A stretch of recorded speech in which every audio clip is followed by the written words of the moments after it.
থেকে 1000 টাকা পিতা মাতার জন্য দান করে আল্লাহ তোমার বান্দা দান কবুল করে নজরে মাল হেফাজত করো। আর একজন 30 টাকা দান কবুল করে নাও, আর একজন 100 টাকা দান কবুল করে নজরে মাল হেফাজত করো।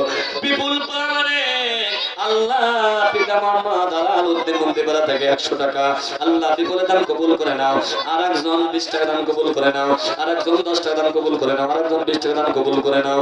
জানে বলে হেফাজত করো, দান করে টাকা নবীর সঙ্গে করায় দাও, দেখা জান্নাতে জায়গা সকলে বলেন আমিন। মুসাম্মদ সাদিয়া খাতুন পিতা মোহাম্মদ আব্দুল গনি আনন্দপাড়া থেকে 20 টাকা আর 10 কেজি ধান আল্লাহ সাদিয়া দান কবুল করে নাও, জানে বলে হেফাজত করো। মানুষের ভিতরে যারা গহীন কবরে কবরগুলো মাফ করে সকলে বলেন আমিন। জনাব রিয়াদ লাহিড়িপাড়া থেকে 40 টাকা আল্লাহ রিয়াদের দান কবুল করে নাও, জানে বলে হেফাজত করো। দান করে টাকা নবীর সঙ্গে করা দাও দেখা সকলে বলেন আপনি দেখার মতো শুকর সকলে বলুন আমিন।